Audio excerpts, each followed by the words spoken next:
Ang kadalasan nating tinitingnan kung gusto nating malaman ang panahon ay ang kalangitan, kung maulap ba, kung maitim ba ang ulap o di kaya'y ang mga bituin sa gabi. Tiyak na uulan kung nakikita na natin na ang baba ng ulap ay kulay abo na. May mga pagkakataon din naman na mainit ang panahon. Maaraw pa nga, subalit bigla na lang uulan habang tirik ang araw. Kahit na sa mga palatandaan ay hindi pa rin tiyak kung kailan uulan. Ngunit, alam ba ninyong may mga taong nakaka-predict na uulan? At ito pang matindi, nalalaman nila ito sa pamamagitan ng kanilang pang-amoy. Yes, science confirms. Paano kaya ito? Kung may magsasabi sa iyo na nakakaamoy sila kung uulan, huwag mong pagdudahan. Tama sila. Noong 2012 pa, may isang article na nagsasabi na totoo ito. Tinawag nilang storm scents ang specific na amoy na naaamoy sa hindi pa pumapatak na ulan. Ito yung breakdown ng mga amoy na naaamoy bago pa umulan. Amoy ozone. In-explain ni tropospheric chemist na si Louisa Emmons ng National Center for Atmospheric Research na ang ozone ay nanggagaling sa mga fertilizers and pollutants as well as natural resources.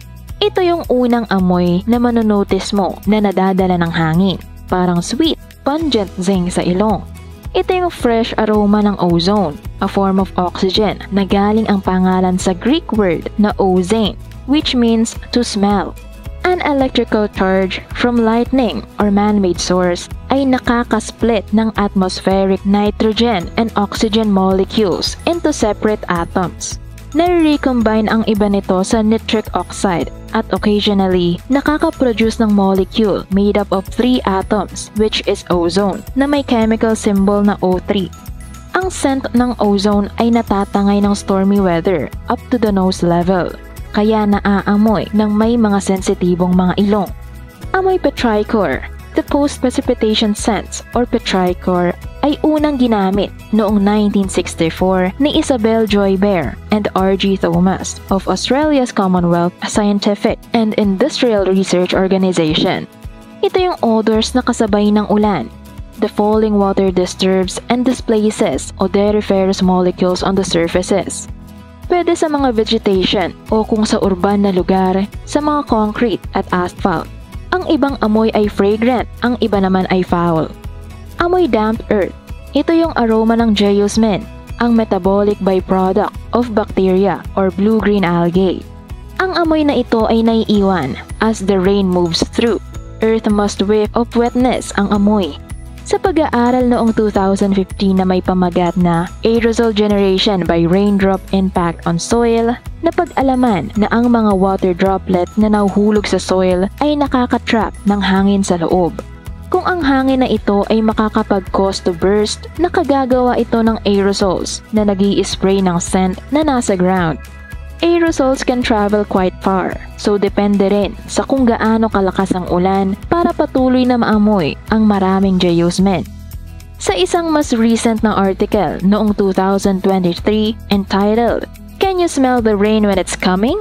Science says some people can, and some people can't," ay ine-reiterate lang ang mga impormasyong nasabi na.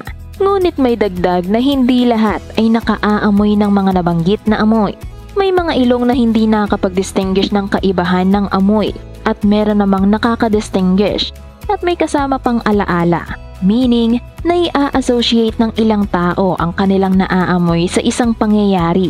Kaya nakapagsabi sila na uulan na dahil sa previous association niya sa amoy na yaon. Yan ang sabi ni psychologist Pamela Dalton, a member of the Monell Chemical Senses Center. Kaya kung mayroong magsasabi sa iyo na aamoy nila na uulan na, huwag judgmental agad na hindi maniwala. Baka naman kasi isa sila sa may mga sensitibong ilong at sharp memory na nakaka-associate agad na ang amoy ay amoy ng paparating na ulan. Now you know!